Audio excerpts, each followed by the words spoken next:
আমরা আগের দিন তৎপুরুষ সমাস শুরু করেছিলাম এবং তোমাদেরকে যেটা বলেছিলাম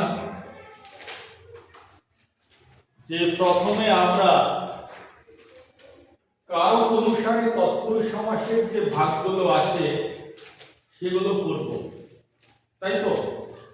সেখানে কর্ম তৎপুরুষ, করণ তৎপুরুষ, নিমিত্ত তৎপুরুষ, অপাদান তৎপুরুষ, সম্বন্ধ তৎপুরুষ এবং অধিকরণ তৎপুরুষ, এই নামগুলো আমরা চর্চা করেছিলাম, কিন্তু সেই বিষয়ে বিস্তারিত আলোচনা আমরা করিনি। এখন লক্ষ্য করে রাখো, প্রত্যেকটা তৎপুরুষ সমাসের নামের আগে একটা কারকের নাম রয়েছে, কিন্তু কর্তৃকারকের নামটা নেই। প্রথম সমাসটার নাম কি? কর্ম তৎপুরুষ। তারপরে দ্বিতীয় তৎপুরুষ সমাস কোনটা বলেছিলাম? করণ তৎপুরুষ। তারপরে যে নামটা বলেছিলাম নিমিত্ত তৎপুরুষ।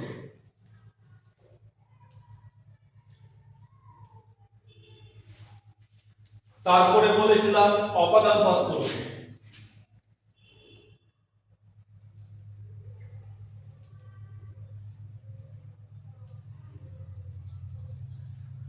তারপরে বলেছিলাম অধিকরণ তৎপুরুষ।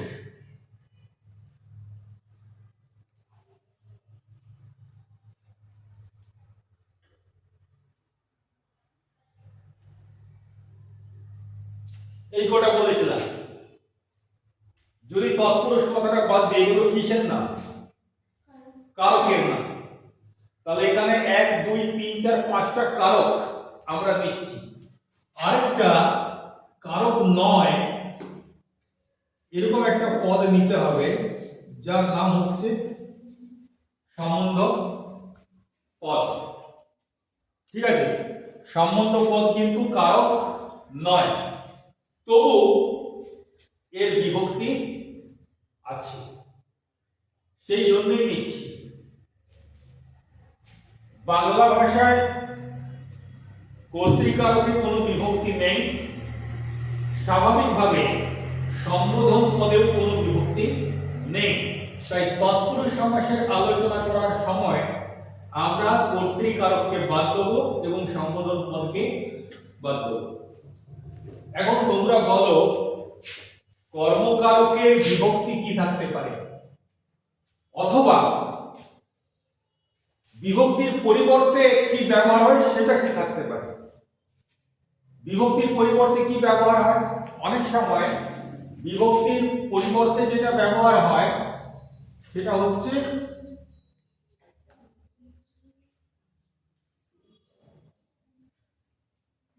সেটাকে কি বলে?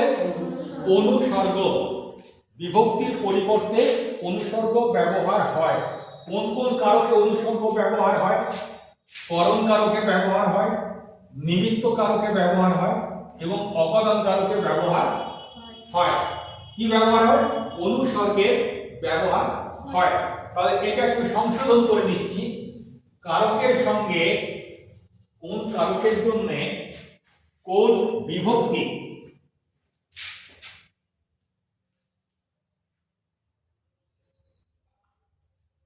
অথবা অনুসর্গ যুক্ত হয়, এটা আমাদের জানা থাকার কথা।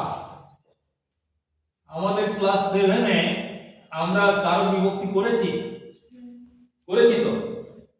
তাহলে লক্ষ্য করে দেখবে, একটু মনে করে নাও, কর্মকারকের জন্য আমাদের দুটো বিভক্তি শেখানো হয়েছিল, কে এবং রে। তার মধ্যে আমাদের বাংলা গদ্য ভাষায় কে বিভক্তিটার ব্যবহার বেশি হয়।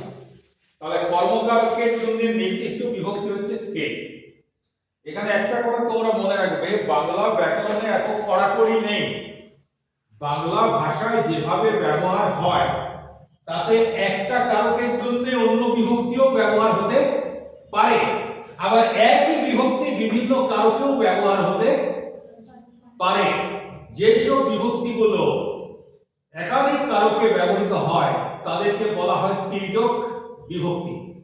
তাদেরকে বলা হয় তির্যক বিভক্তি।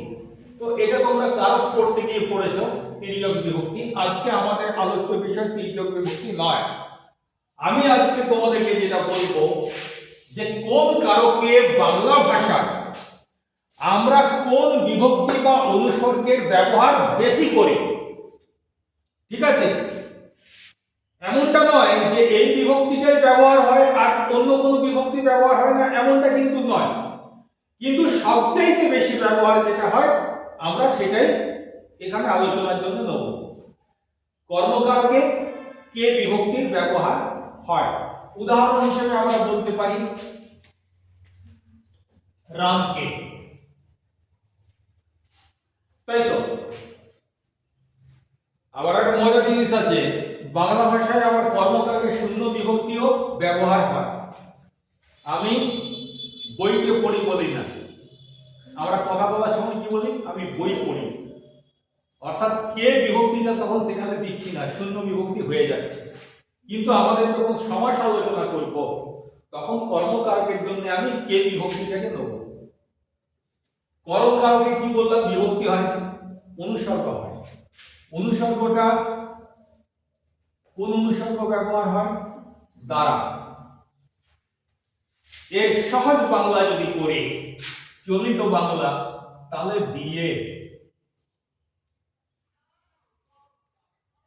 তাহলে কর্মকারকে অনুসর্গ যে ব্যবহার করি আমরা, হয় দ্বারা নয় দিয়ে। নিমিত্তকারকে আমরা যে অনুসর্গটা করি সেটা হচ্ছে জন্য। নিমিত্তকারকে যে অনুসর্গটা ব্যবহার করি সেটা হচ্ছে জন্য। জন্যের একটা ভালো বাংলা আছে নিমিত্ত। আরেকটা আছে উদ্দেশ্যে।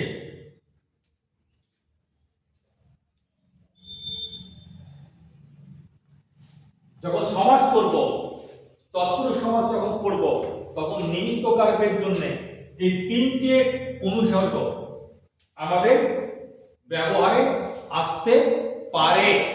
তিনটে অনুসর্গ আমাদের ব্যবহারে আসতে পারে। নিমিত্তকারকের জন্য তিনটে অনুসর্গ কি কি? জন্য, নিমিত্ত, উদ্দেশ্য।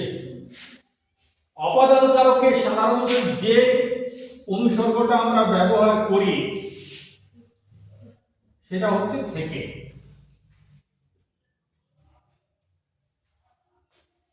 অপাদানকারকের জন্য আমরা থেকে অনুসর্গটা ব্যবহার করি। সম্বন্ধ পদ, সেখানে অনুসর্গ ব্যবহার করব না বিভক্তি ব্যবহার করব? অনুসর্গগুলো তো আমি দাগ দিয়ে দিয়েছি, যেখানে অনুসর্গ ব্যবহার হবে, তাহলে এটা বিভক্তি ব্যবহার হয়। কোন বিভক্তি ব্যবহার হয়? র বিভক্তি ব্যবহার হয় অথবা এর বিভক্তি ব্যবহার হয়। ঠিক আছে, র বিভক্তি কিরকম ব্যবহার হবে? ধরো শব্দটা ছিল বাড়ি, এর সঙ্গে র বিভক্তি যোগ করছি, কি হয়ে গেল? বাড়ি।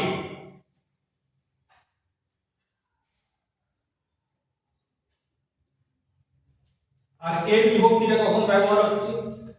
যেখানে শেষে কোনো স্বরবর্ণের উচ্চারণ হয় না। ঘর, এর সঙ্গে যোগ হচ্ছে এর, কি হবে? ঘরে। হাত, এর, হাতে। মাথা, র, মাথায়। ঠিক আছে। আর অধিকরণ কারকে কিন্তু তিনটে বিভক্তি বেশি ব্যবহার হয়। তিনটে বিভক্তি আছে, তিনটে বিভক্তি সমানভাবে ব্যবহার হয়। তাহলে এখনো পর্যন্ত আমরা যেটা জানলাম, কর্মকারকে খুব বেশি ব্যবহার হয় কে বিভক্তি। করণকারকে বিভক্তিটা বিষয় নয়, করণকারকে অনুসর্গটা দরকার আছে। করণকারকে দ্বারা বা দিয়ে এই অনুসর্গটার ব্যবহার হয়। নিমিত্ত কারকের জন্য অনুসর্গটার ব্যবহার হয়। জন্য আরো দুটো পর্যায়বাচী শব্দ মানে সমার্থক শব্দ হচ্ছে নিমিত্ত, উদ্দেশ্য। অপাদান কারকের থেকে অনুসর্গের ব্যবহার হয়। আর সম্বন্ধ পদে র বিভক্তির ব্যবহার হতে পারে, এর বিভক্তির ব্যবহার হতে পারে। অধিকরণ কারকে কি বিভক্তির ব্যবহার হতে পারে?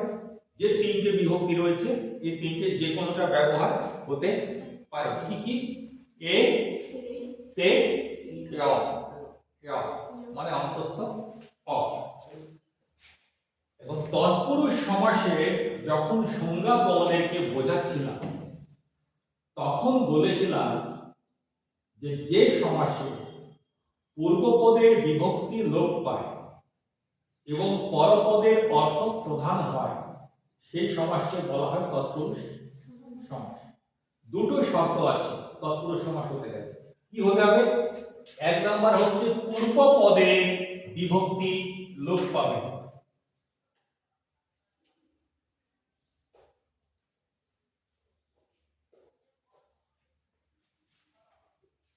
তৎপুরুষ সমাস হতে গেলে পূর্বপদের বিভক্তি লোপ পাবে। আর দ্বিতীয় শর্ত কি বলেছিলাম? পরপদের অর্থ প্রধান হবে। পরপদের অর্থ প্রধান হবে, অর্থাৎ পরপদের অর্থ প্রাধান্য থাকবে। এই দুটো পয়েন্ট তোমাদের মনে থাকবে, হ্যাঁ কি না? তা যদি তোমাদের মনে থাকে তাহলে এবার আমরা এই তৎপুরুষ সমাসের প্রথম যে 6টা ভাগ, এই 6টা ভাগ আমরা আলোচনা করতে পারি। এইখানটায় আমি সমাস সম্বন্ধে আমরা কোনো আলোচনা করিনি। এবার আমরা তৎপুরুষ সমাসের যে 6টা ভাগ, সেই 6টা ভাগ সম্বন্ধে, মানে যে 6টা ভাগ আজকে করব, অনেকগুলো ভাগ আছে তৎপুরুষ সমাসের, মোট 9টা ভাগ তোমাদেরকে পড়তে হবে, কিন্তু এখন 6টা ভাগ আমরা করব। প্রথম যে তৎপুরুষ সমাসটার নাম তোমরা বললে সেটা হচ্ছে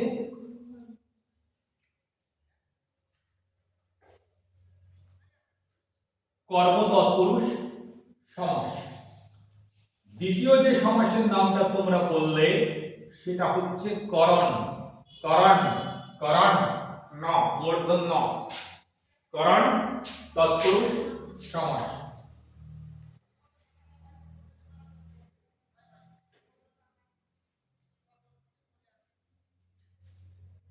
তৃতীয় যে সমাসটার নাম তোমরা আমাকে বললে, কি বললে জানো?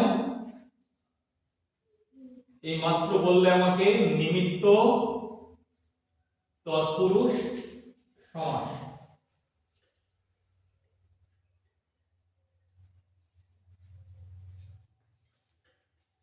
চতুর্থটা তোমরা আমাকে জানালে, চতুর্থটার নাম হচ্ছে অপাদান তৎপুরুষ সমাস। কারো পাশে সমাস কথাটা লিখছি না, কিন্তু সমাস কথাটা তোমাদেরকে বলতে হবে।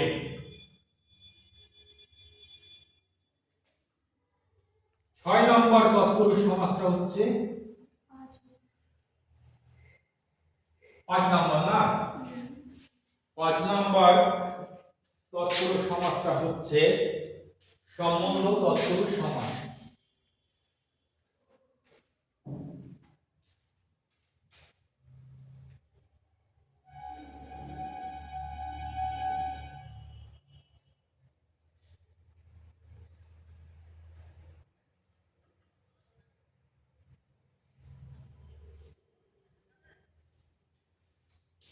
এর পরে সমাসটার নাম, 6 নম্বরটার নাম কি হবে? অধিকরণ তৎপুরুষ সমাস।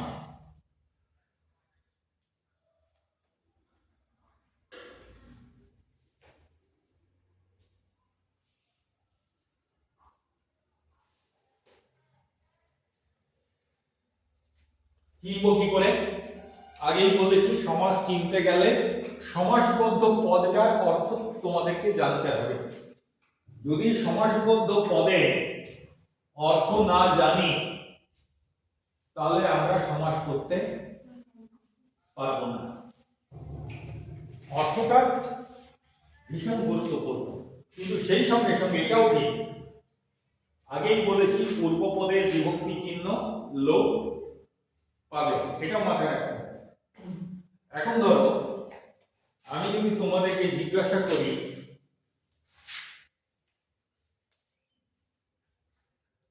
আমার অনেক কাজ, ঠিক আছে, আমার অনেক কাজ, ঘর ঝাড় দেয়া,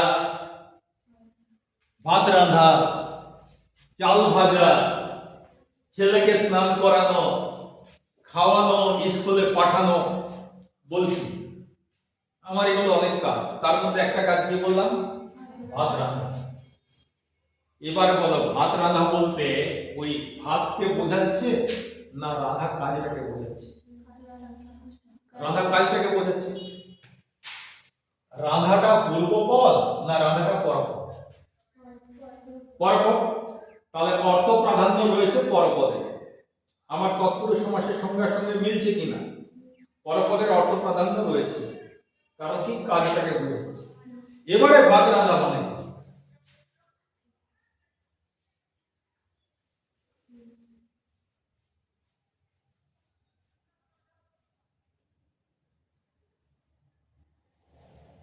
ভাত রাঁধা মানে ভাতকে রাঁধা। এবার এইটাই হচ্ছে ব্যাস বাক্য। ব্যাস বাক্যর সংজ্ঞা কি বলেছিলাম? যে সমাসবদ্ধ পদটার অর্থটা পরিষ্কার করার জন্য আমরা যে বাক্যাংশ ব্যবহার করি সেটা হচ্ছে ব্যাস বাক্য। তাহলে ব্যাস বাক্য ছিল ভাতকে রাঁধা। এবার যখন সমাস করছি কি হলো? কে বিভক্তিটি লোপ পেল। আগেই আমরা জেনেছি যে এটা পরপদের অর্থ প্রধান হচ্ছে মানে তৎপুরুষ, এখানে কে বিভক্তির লোপ হচ্ছে, তাহলে এটা কোন তৎপুরুষ হবে? আমার এই চার থেকে পরিষ্কার আমি জানতে পেরে যাচ্ছি, তাহলে কর্ম তৎপুরুষ হবে। তাহলে কর্ম তৎপুরুষ সমাসের একটা উদাহরণ আমাকে যদি জিজ্ঞাসা করে আমি তখন বলবো ভাতকে রাঁধা সমান ভাত রাঁধা।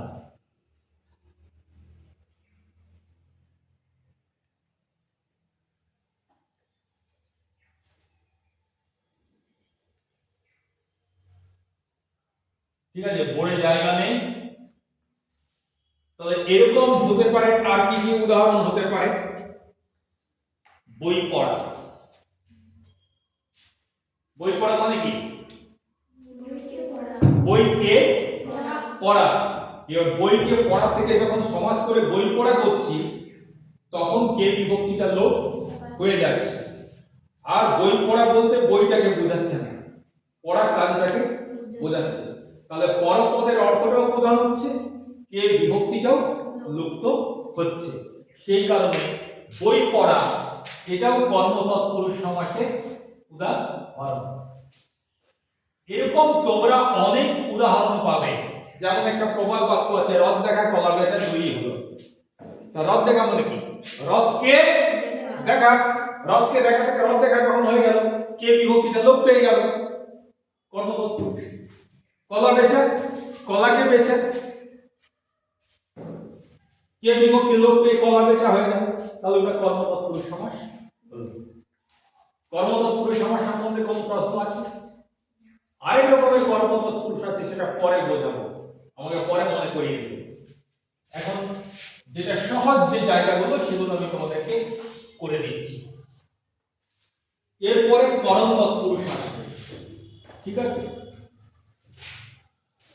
আচ্ছা, ভিটামিন বি পড়তে গিয়ে জীবন বিজ্ঞানে, এই যে জীবন বিজ্ঞানে ভিটামিন আছে তো, ভিটামিন বা ভিটামিন, সেখানে ভিটামিন বি পড়তে গিয়ে বিয়ের তো অনেকগুলো ভাগ আছে।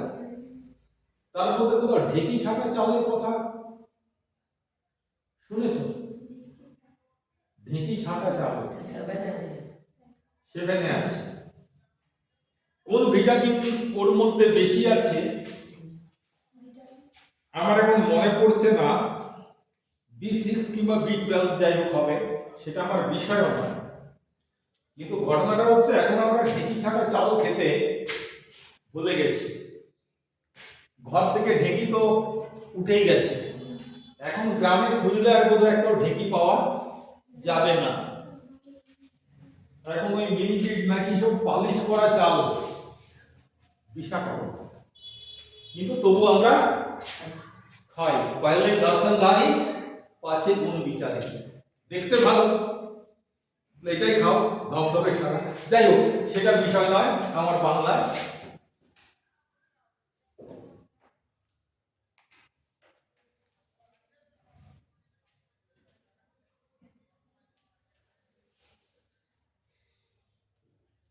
ঢেঁকি ছাঁটা মানে কি?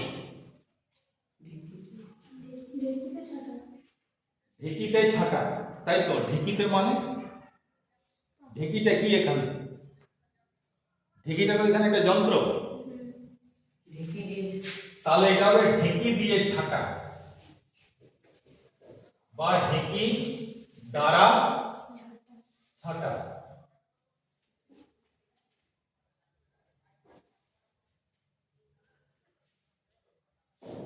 মানেটা কি হলো? ঢেঁকি দ্বারা ছাঁটা, এটা ব্যাস বাক্য। এবার এটা একদম সমাস করতে বলছি তোমাদেরকে, তোমরা কি করছো? দ্বারাটাকে লুপ্ত করে দিচ্ছ, তাই তো? দ্বারা একটা অনুসর্গ, সেই অনুসর্গটাকে লুপ্ত করে দিচ্ছ। অনুসর্গটা কোন কারকের অনুসর্গ? করণ কারকের অনুসর্গ। তাহলে এইটা কি ধরনের তৎপুরুষ সমাস হবে? ঢেঁকি ছাঁটা করণ তৎপুরুষ সমাস। তোমাদেরকে লিখতে হবে ঢেঁকি দ্বারা ছাঁটা, সেখান থেকে সমস্ত পদ কি হলো? ঢেঁকি ছাঁটা। এইটি হচ্ছে করণ তৎপুরুষ সমাসের উদাহরণ। পরিষ্কার? কোনো সমস্যা আছে?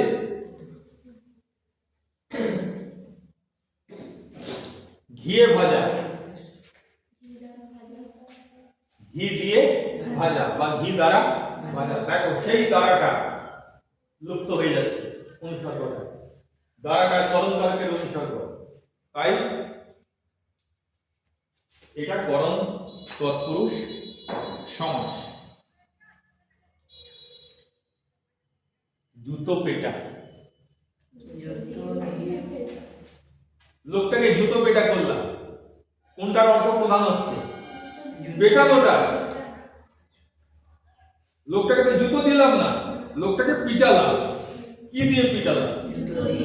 তাহলে জুতো পেটা হচ্ছে জুতো দিয়ে পেটা।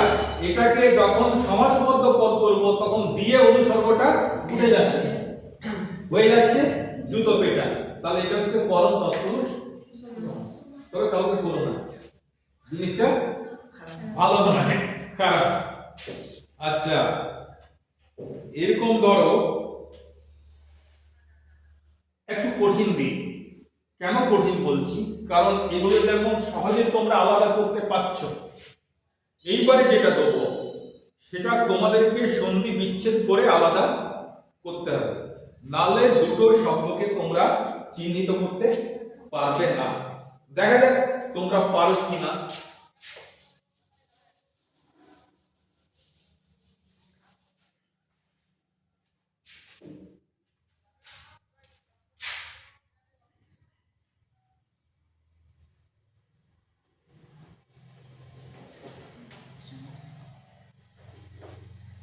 কি লিখলাম? বজ্রা হত। হত নামে হয়তো একটা শব্দ আছে, কিন্তু বজ্রা নামে কোনো শব্দ আছে কি? নেই। তাহলে এর মধ্যে কিছু আছে নিশ্চয়ই। তাহলে এটাকে সন্ধি বিচ্ছেদ করতে হবে। বজ্র হবে একটা শব্দ, আর আহত, আঘাত থেকে হচ্ছে আহত, মানে মরে যায়নি, আঘাত পেয়েছে, আহত হয়েছে। তাহলে বজ্র আহতটা কি হবে? কিসের দ্বারা আঘাত পেয়েছে? বজ্রের দ্বারা আঘাত পেয়েছে। তাহলে বজ্র আহতটা আসলে মানেটা কি? বজ্রের দ্বারা আহত বা বজ্র দ্বারা আহত। বজ্রাহত। দ্বারাটা হচ্ছে করণ কারকের অনুসর্গ, সেই জন্য এটা হবে করণ তৎপুরুষ সমাস। বুঝে গেছে? আচ্ছা, এরপর যেটা হচ্ছে নিমিত্ত তৎপুরুষ সমাস। নিমিত্ত তৎপুরুষ সমাস।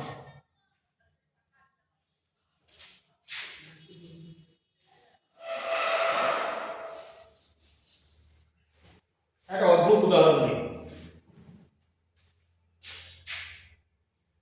আমরা অনেক সময় বলি না, কি হলো রে এরকম মরা কান্না জুড়েছিস কেন? বলে কি না? মরা কান্না, সেটা কেমন কান্না?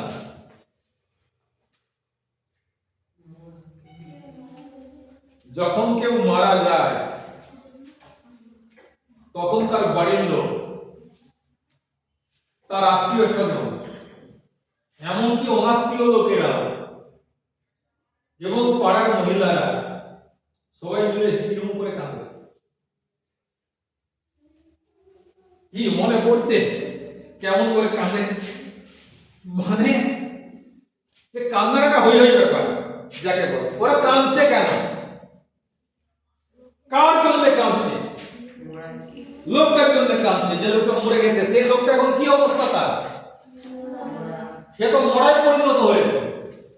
তাহলে মরা কান্নাটা হচ্ছে মরার উদ্দেশ্যে কান্না। মানে কার উদ্দেশ্যে? কাকে লক্ষ্য করে আমি কাঁদছি? মরাটা। ঠিক আছে, এবার এই উদ্দেশ্যে এটা কোন কারকের অনুসর্গ? নিমিত্ত কারকের অনুসর্গ। তাহলে এটা হবে নিমিত্ত তৎপুরুষ সমাস।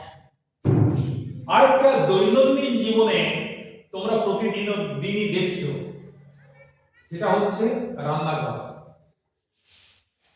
রান্নাঘরটা কি হবে? রান্নাঘর, শোয়ার ঘর, বৈঠকখানা।